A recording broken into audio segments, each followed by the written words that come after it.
The way that our forum is going to work tonight, this is set by the League of Women Voters. Each candidate will have a two-minute opening statement. I'll be going back and forth with who starts each of these segments. We have a timekeeper in the front who will warn them when they have 1 minute to go, and a red card means time is up. I can see those cards, the candidates can see the cards. If they're in the middle of a sentence, they may finish the sentence, but not the thought. I have told them that.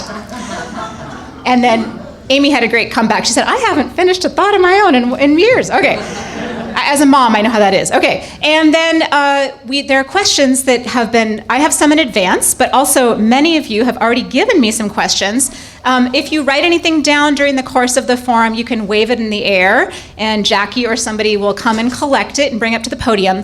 We'll also have a time at which I'll say you can go to the back of the room and we have a mic where you can ask your question live. So we will have time to do questions, and then each candidate will have 2 minutes to respond to each question, and then closing statements, when I've determined that it's time to wrap it up, will be 1 minute long from each candidate. There is one key thing about these forums, and I know it feels a little stilted, but the question needs to be general enough that both of the candidates can address it. I will use my judgment in trying to, craft your questions so that makes sense, but they each need to be able to answer it, whether they've served on the council yet or not. And really, they can't have any back and forth. So it's not a chance for them to debate each other. They just get to state their position on each question. So hopefully that makes sense. Okay then, we're going to get started, and I am going to have Ms. Howard begin with her opening statement of 2 minutes. Please stand. Hello, everybody. My name is Amy Howard, and I am running for the Port Townsend City Council for the second time. I have enjoyed my time on council, and I feel like I'm just getting started doing the work that I actually want to do on council. It takes a little bit of time to come up to speed, to feel like you're actually knowing what you're talking about and doing all of the homework appropriately, and then you can get off and running.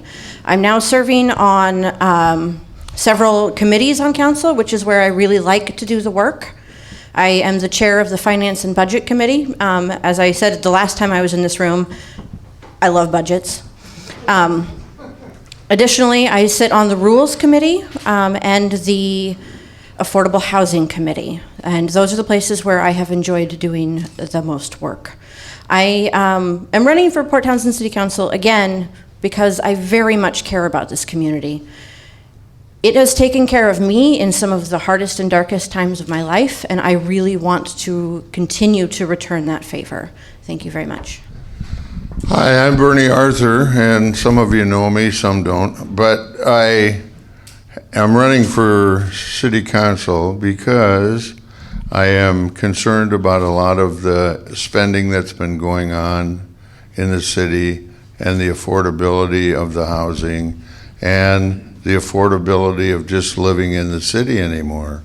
And I don't see any indication that anybody in the city council, other than the retiring city councilman, has any opposition to any spending, like down at the Chamber of Commerce, 800,000 or 600, whatever number you want to pick. How is it going to help the people with an RV pull in and go ask for information? And there's so many things that I analyze, maybe overanalyze, that I think we have a tendency in society nowadays to accept the loudest voice or the person with the most reputation. And I feel that we need to have people who speak in a normal tone of voice, who look at the system and what we can do to make it better for us and for our children and for our grandchildren. And there's an old saying, the law of diminishing returns. You can keep charging more and charging more, but eventually you fail. And we need to look at how we can cut costs, especially for the affordable housing. I built houses here over the years, and I can't believe the time it takes to get a permit, Time's up. You're lucky. I'm done. Well, we're going to start with a question that's general in nature because I feel like the opening statements just give us a taste for each candidate. So I'd like you each to answer, starting with Mr. Authur. What unique qualities about yourself, your experiences, and/or your education separate you from the other seeker of this office? I don't want to oppose my candidate here. I'll just tell you what I've done. I've been on the Planning Commission, the Shoreline Commission, the OPIC, which is the Private Entrance Free Council. I've been a volunteer over the years. I've ran 3 businesses, boat building when there was nothing down at the port. Now it's full of boat builders. We encourage that.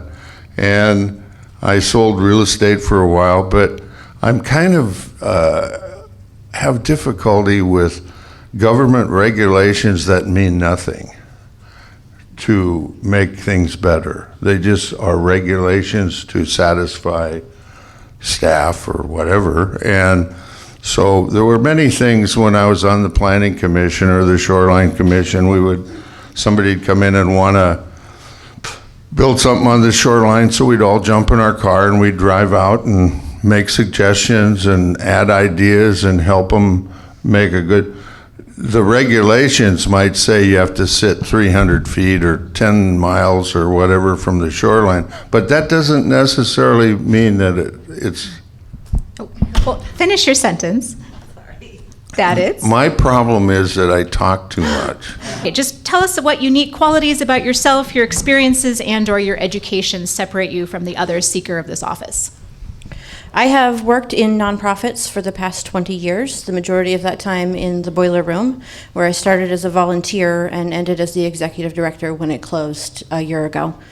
I have served on several nonprofit boards in Port Townsend, and I have just started on Monday as the temporary volunteer coordinator for Habitat for Humanity as their volunteer coordinator goes on maternity leave.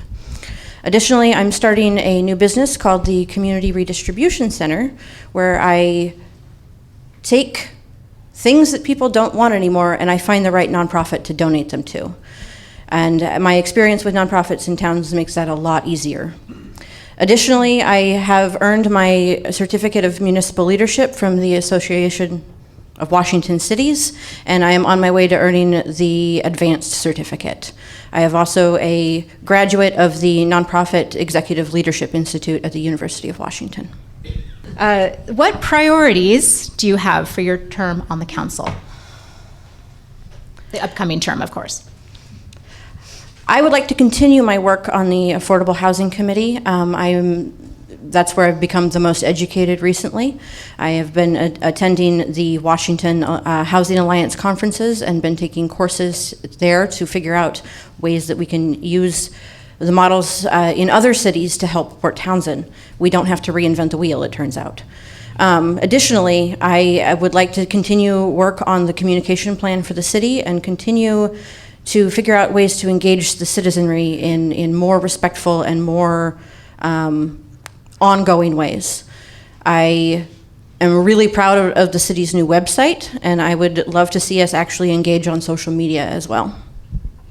The thing that I looked at when I put my name down was that 5,000 people out of 7,800 didn't even vote in the last election. So whoever got elected was only about 30% of the voters, available voters. 5,000 people didn't vote. So my point is that if I get elected, the first thing I want to do is make the city feel like it's helping the people, not that you're incurring their wrath from going in and asking a question. I've tried to talk to the city attorney for written letters. I never get a response after 2 years, and it's just a simple question. Those people that work at City Hall are our employees. All right, now we'll turn to a few audience-submitted questions. What kinds of changes are you looking forward to with our new city manager? And I'm sure all of you have been keeping up to date on this, but John Morrow will be starting here at the end of the year after this election. And so the question again is, with you starting, Mr. Authur, what kinds of changes are you looking forward to with our new city manager? The city manager should be out in the public, seeing what people are thinking, talking to people, being involved with community, and understanding what the problems and what the goals and objectives are of the people. I didn't find that in the last city manager. I never saw him anywhere. It was like he was there and that was his job, but he didn't respond to. I took stuff down to him and I'd say, here's an idea, why don't you pursue this? And I'd come back a month later and he wouldn't even have a copy of it. It's not my, I like to be involved with people, and I like to have people talk, not at a big meeting like this, like we're doing right now, but I call it management by walking around. Time's up again. So Mr. Authur is correct. I am also looking forward to a more forward-facing and publicly engaged city manager.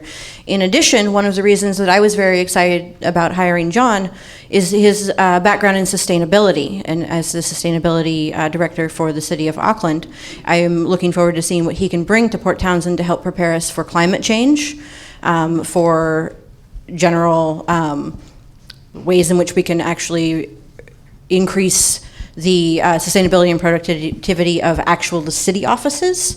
And I think that he will charm the socks off of all of you eventually. So Ms. Howard, for 2 minutes, please discuss the ways in which the city of Port Townsend, and this is more really just your take on what the city can do, I would say, how we can interface with the county, the fire districts, the port, the hospital, JeffCom, et cetera. Well, the experiences that I've had in interfacing with other government entities have actually been fairly positive. I know that there's the stigma that nobody gets along, and I have found that if everybody goes in really willing to have a discussion, that's not necessarily the case. There are definitely areas where we butt heads a little bit, but the main thing is everybody's having an equitable discussion. I don't feel like any electeds are feeling more fancy or more elected than anybody else, and I have had very positive discussions. Additionally, this past spring, we were able to have a workshop with the tribe to figure out how to have a better conversation with them in the future, and that was really, really illuminating. Well, I think it's all based on, I've been involved with the port for many years, and not as an elected official or anything, but the interesting thing to me is I kind of watch it and I think it's one trying to victimize the other rather than how can we all work together to accomplish common goals that's good for the community. And I could start, but I'll run out of time, I'm sure. But the biggest point is that these people at the port, the people at the city, the people at the hospital, the people at the school district, they're all our employees. They should be happy to get together and accomplish common goals and stuff. I'm not too sure that happens all the time because of ego or self-esteem. Am I done again? Okay. But I don't have those problems, so when I have a question, I just go directly to the port manager or the port, and I say, why don't we do this or why don't we do that? If they don't do it, it doesn't bother me. I've done my job as a citizen to have input. So if you think like I do, you would think that everybody should be happy to see us and happy to work together, and we're paying their wages. I mean, let's face it, it's not coming from some other place. We are paying those people to work, and we should be able to give them ideas, not hollering and screaming and not having parades and all the rest of it, but just common, down to earth, talk to one another in a I'm done. I think you led into it really well, Mr. Authur, because you actually started to talk about being a citizen advocate and approaching our local government entities. This question from the audience is, how does the role of a citizen advocate change when that private citizen is elected to represent everyone in their new government role? It wouldn't. I have no qualms at all. I think the people that are elected, there's some here, they're supposed to be working for all the people. They're not, I'm a Democrat, or I'm a Republican, or I'm a progressive, or I'm this, or I'm that. There's 9,000 people in this town that need help. Some need help, some need housing, some need, they should be going out of their way, staying up nights, figuring out how to solve those problems. It's not a case of me changing. I'm going to be the same. If I was elected, there would be a lot of people who might, when I was on commissions, there were people that would come and they would holler and scream, and I'd say, sit down. I don't listen to people like that. I listen to people who have a thoughtful input into the discussion. And because government is not doing that, that's why we get the parades, the rebellious people, the all this stuff, because they're not being heard, they're not being considered, they're not being talked to and helped from their position. Now, that doesn't mean everybody has the right idea, but I might not have the right idea, but because I'm open-minded, I'm willing to listen to other people and analyze what position I should be in. And when I was in business, we'd have board of directors and everybody'd be sitting around, and 3 or 4 people would be telling us what we should do and what we should do, and I always called on the people that never said anything because they always had the best idea. My job has become to really take the effort to increase my breadth and depth of knowledge across all the sectors and figure out what the best thing for the most people is going to be. And I can't do that without both taking the time to really do my homework and taking the time to talk to people and to find outside resources. I've been sent a significant number of links from Strong Towns in the past 4 years, and I have started listening to that podcast, and I find it incredibly useful. But I've also taken the time to go to outside conferences to find that information to bring back into Port Townsend, to not try to do my work in isolation, and to take the time to figure out how to have conversations with people that make me uncomfortable. It's not about what I need, even though it's also about what I need because I'm also a resident and citizen of Port Townsend. But again, it's that figuring out what the best thing for the most people is going to be. Would you please talk about the city's budget? Okay, you're not going to explain it, I don't think, here in your 2 minutes. It says please explain, but please talk about the city's budget, how you see the city councils affecting that, and also how you feel that citizens should have input in the process. So 3-part. That is a more than 2-minute question, guys.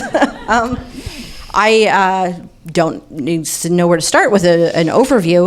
This is a document that takes many, many months to prepare, that we have to figure out how to get the most bang for the buck out of all of the various funds. So, I mean, the city of Port Townsend has funds that vary from the water and sewer, which has restricted uses, to the general fund, to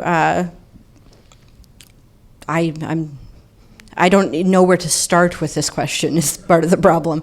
So I think that in the coming year, when we start to have the discussion about how and when we are going to choose to levy the funds from the fire district annexation, I think that will provide more opportunity for public input into the budget process than we've ever really invited before. And so I'm looking forward to having those conversations about what budget priorities are for the city of Port Townsend and the residents of Port Townsend. However, it's always been an open process, and I would invite people to join the Finance and Budget Committee meetings on the final Tuesday of every month at 3 p.m. in Chambers. And I would love to answer questions that are more specific about the budget. From what I know about it, I never analyzed it further than the fact that it's the city's spending far more than they're taking in, which means that they're going to go bankrupt unless they start charging more. And if they start charging more, less and less people will be able to afford to live here.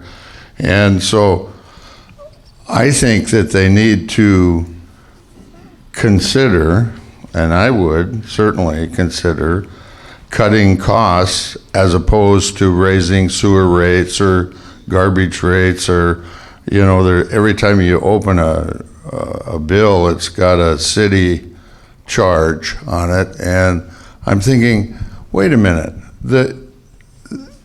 what are we paying for?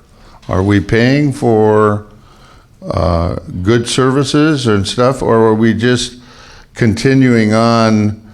I mean, you look downtown and you see stormwater catchment basins every 20 feet, and you wonder how are they maintained, and is it really that bad, the rainfall in Port Townsend, or is it just somebody's idea to create employment for government employees? I would look at every single item and decide whether it was necessary or not, and I would not ever vote for something like the Golden Triangle. That would drive me nuts, because it doesn't accomplish the goals of, and we could have just gave the land to the chamber and walked away. It wouldn't have cost $600,000 or $700,000. And you go down, and the Seroptimists have a nice little triangle there that they take care of. Doesn't cost us anything. You go up the hill, and on the right there's a gardener's triangle that's taken care of by them. We're not paying for it. So, all right, budget question, and Mr. Authur, you get to answer this one first. My turn again. Yeah, your turn again. You get to talk about your thoughts on the city updating Water Street, and you know, including, in my mind, in some ways, the new park you were just talking about, so you can tie that in. And how come the city never fixes the residential streets? So I know that's a common concern, and so you get to speak about Water Street, maybe versus residential streets. You choose. Well, I thought Water Street was kind of fun to drive on in the old days, but now I get to dodge around all those manholes that are in the road, and I don't know what they're for. And then I look at the Port Townsend is a historic seaport, but I can't see the buildings for the trees. And I think, is that really what we should be doing? I mean, you look at the old pictures of Port Townsend, and the only reason that all those buildings are there is because the economy went somewhere else, and nobody was doing any business in Port Townsend except the paper mill. And so when Penny's was downtown and Safeway was downtown and stuff, those buildings are still there. And you go to other cities and they tear them down and build duplexes or whatever. We should be celebrating the Victorian seaport idea and not covering it up with 1 minute left. And so you take that and you say, one time I went to the city, we lived on Haines Street when we moved here, and it was a ruddy place, and the city didn't have any money, but they had all these employees and all these vehicles and stuff, and I said, I'll buy the blacktop, do the street. Oh no, we can't do that. We have to have a committee, we have to have all this stuff. That street is 50 years since I got here, and it's still the same. It's still the same. And when you want to build something, and you say, I'm going to build a house over here, well, you got to put sidewalks and bike paths and parking lots and all this stuff in, when all you really need to do is just repave the street. Okay, time is up. Hey, I made it. Underneath Water Street, there was a failing water main. We took the opportunity while replacing that failing water main to do updates to Water Street itself and to fix what was also failing pavement at the time.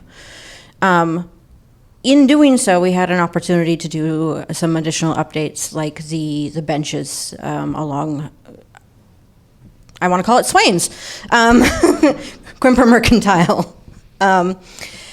And we got a grant that allowed us to do that. We are not able to take that same money and use it on residential streets. That wouldn't be legal or ethical to do so. We have started a pavement management program to figure out an inventory where all of the updates and repairs are needed, and it alone is quite an intensive project. We've started working on some of the streets to figure out what the best solutions are, which is why you saw like work in front of the post office on Washington this year to figure out how to use the chip and seal. I mean, I don't have to figure out how to use it. The street crew doesn't need to figure out how to use it. It's to figure out if that's the best solution in what areas that would be the best solution. It takes a lot of money to do residential streets, and there's not a lot of money in that pot. And we was talking about budgets earlier, where there's funds where we can't access that money for other things. So the overall budget of the city of Port Townsend might be this huge number, but inside of that, there's smaller numbers that we have to work within.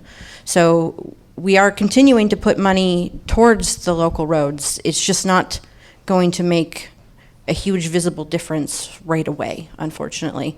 And I live on 14th Street. So I can finish a sentence, but not the thought. I live on 14th Street, so I definitely experience this every day as well. The property tax no longer needed for the fire district seems like a backdoor tax increase. How would you assure that this tax revenue is used only for community needs? When the annexation took place, the city made a contract with the fire department. If we levy the funds in more than the one-third agreed amounts, that money is directly forfeit to the fire department.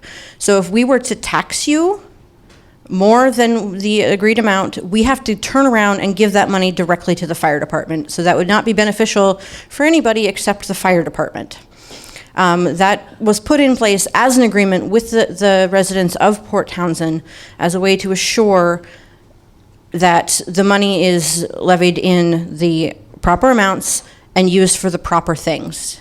If for some reason we were to say, oh, we don't think that we want to use it for the the 6 things that we've outlined, we have to make that amount of a payment to the fire district.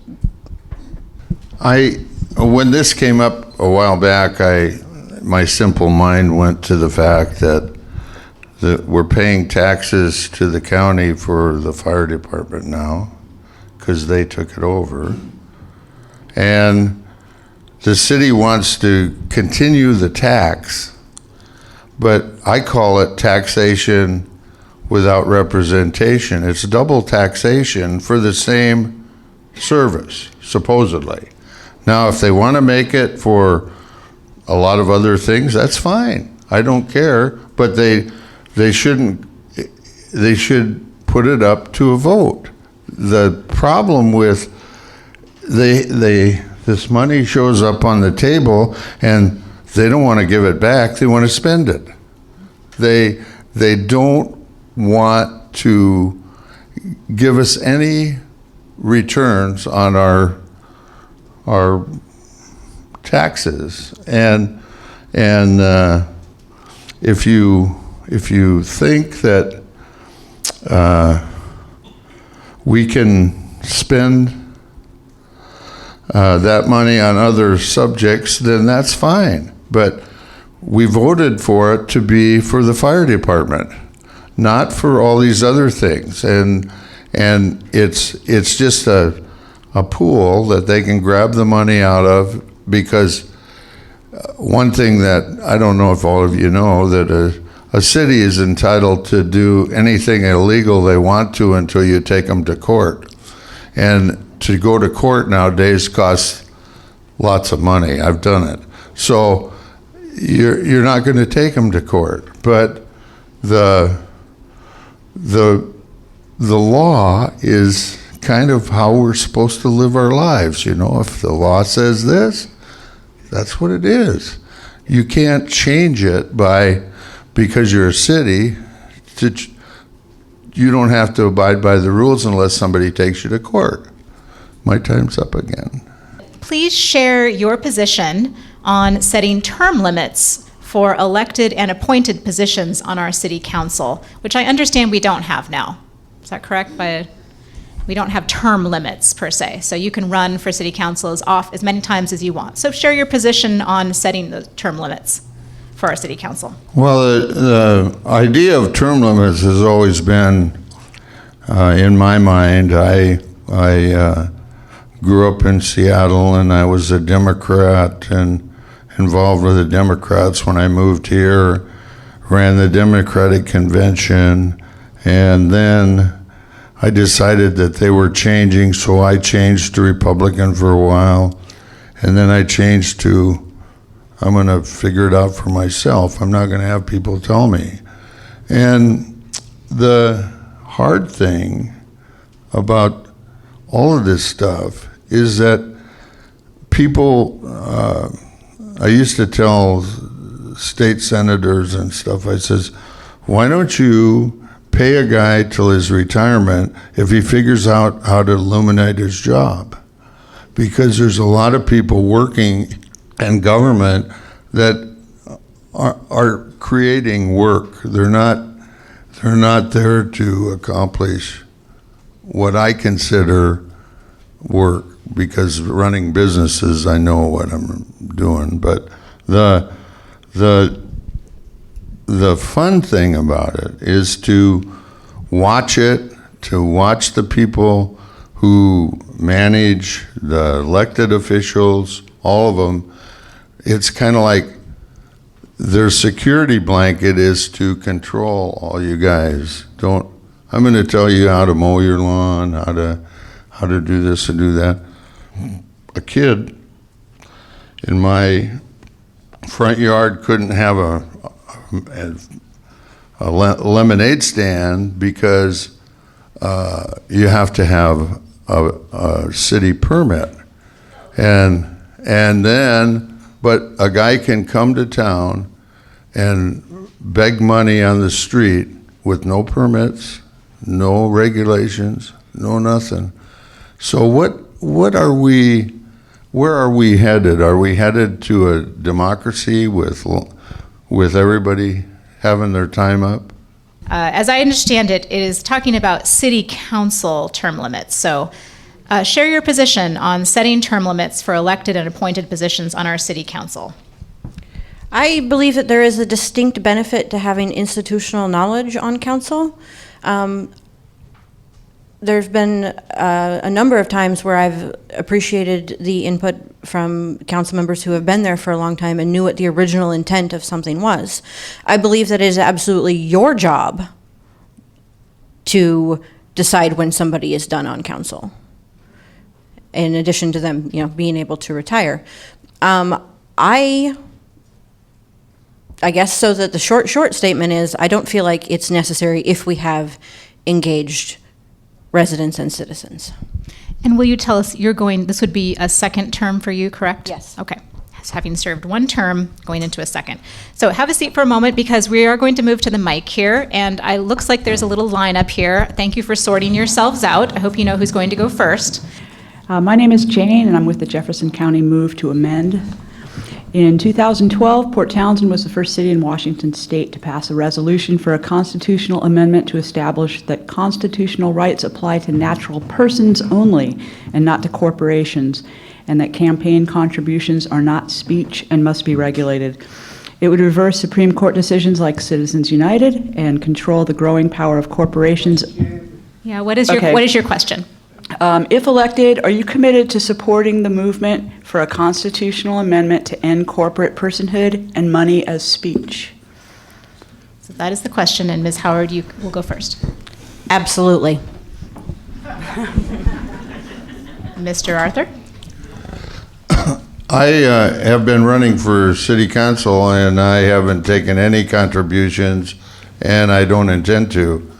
The thing that worries me about politicians and our government is the fact that when a person's elected to an office in the state or the federal level, the next day they're trying to get donations. I don't believe in that stuff. I believe in the people trying to figure out who they want to vote for and who represents their personal ideas. It means nothing to me, but when we had the two senators from the state of Washington, there was an argument about drug prices, and they voted not to change it, but both of them one had 500,000 in donations, another one had 75,000. Were they representing the people, or were they representing their donations? I don't believe that you as people need to have somebody donate money to you to run for office. And if you do, then God love you, I want to lose. Because if it's money, if it's signs on the street, if it's advertising in the newspaper, it's an insult to my intelligence. I don't want that. And so if I just don't agree with donations to politics, period. Hello, I'm Jean, and this isn't a new problem. Well, it's kind of a new problem in Port Townsend, but the issue of affordable housing and how many young people that I know and how many retired people I know who cannot live here anymore. And I see a lot of people coming in with really expensive houses. I also see a lot of houses being vacant. I would like to know your position on doing a real graduated property tax, because right now you pay tax on what you get. But if a real graduated tax, so that over a certain amount of value in a house, there's a luxury tax on it or an increased tax rate. Well, I love the affordable housing situation, because I think that we need to create incentives to create affordable housing, not regulations, not permit fees, not all these things that the city just loves to do. But when you talk about affordable housing, I figured it out one time, and this is my calculation. I'm only a high school graduate, so give me a little pity. But I figure that it takes 500 square feet per person. So if you have a house that's 1,200 square feet, you should have 2 people in it. And when our house, we had 4,000 feet in our first house, our second house, and we had 8 people living in it. We had our grandparents downstairs, we had 4 kids, and when you look at some of the houses around town, and you say, okay, I'd like to have a border or something. Oh, we wait till you see the regulations for having a border. You can't believe it. And, you know, parking lots and, you know, sprinkler systems and all this stuff. That's not affordable. That's not in, so I contend that if you want to make it affordable, you create incentives. And those incentives are, if you have a house and you have a couple borders, maybe you pay half the property tax. Maybe your water bill doesn't change because of use. Maybe there's a lot of things you could do if you really wanted to. But we have, most of the people in town here don't want things to change. They want it the way it is. And time's up. Okay, Ms. Howard, state your opinion on, or your position on a graduated property tax to address the affordable housing problem. Washington State has one of the most regressive tax systems in the America. That is not a perfect solution. What we actually need is overarching tax reform for this state.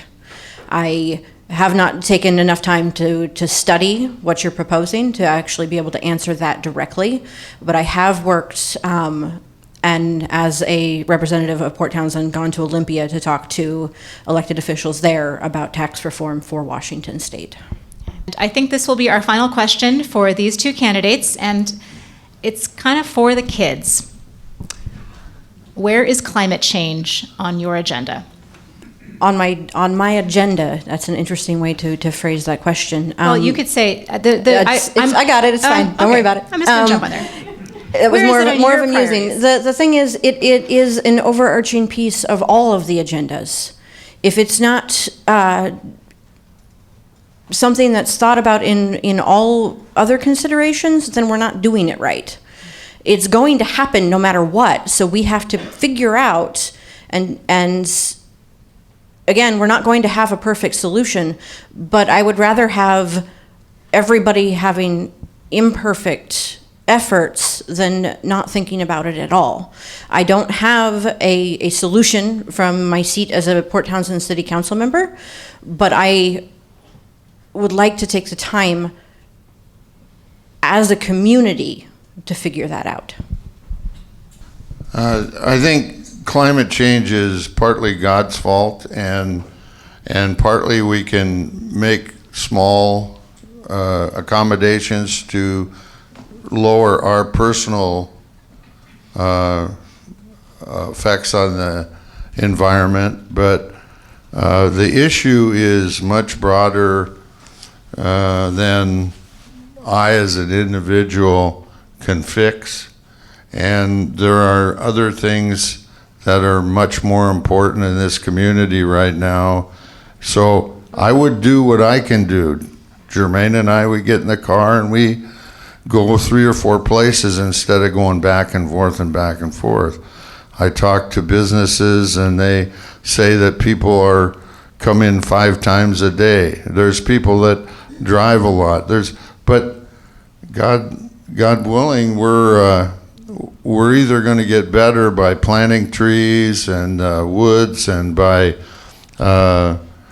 and that's one of the reasons I live in Port Townsend, is because I love the environment here, and I wouldn't live in Los Angeles. When I smoke cigarettes, people used to say, God, that's bad for you. And I says, you smoke cigarettes here, I can smoke a pack of Camels, but down in Los Angeles, just living in Los Angeles was like smoking a pack of cigarettes a day because of the pollution and so on. And a lot of places you go and you look. So I kind of avoided the polluted places. And I try to be a good citizen, but I'm a flea on a dog's back. You can wag me all you want, but there's a lot of people in this world that need to be better about the environment, and I do my part, but that's the best I can do.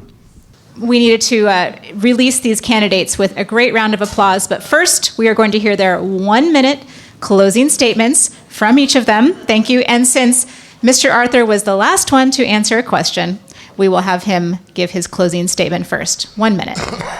Well, I guess we're lucky because when I use up my minute, I'll be out of here. But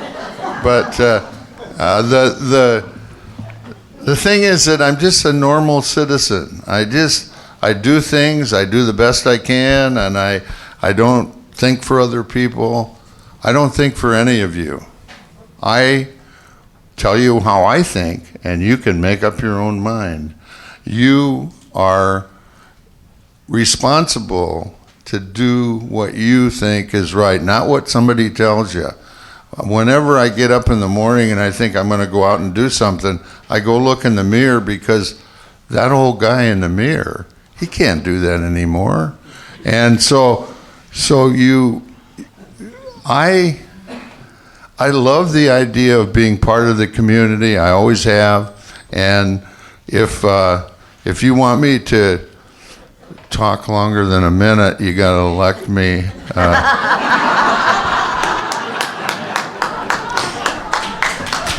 All right, thank you. And Ms. Howard, your closing statement. I would like to thank Mr. Authur for filing to run against me because it gave me an opportunity to speak with you this evening. Additionally, I'd like to thank him for running the softest campaign, and so I appreciate that as well. I think that you have a unique opportunity to vote for an incumbent for change. So please vote Howard. Thank you. Let's give them both a big round of applause.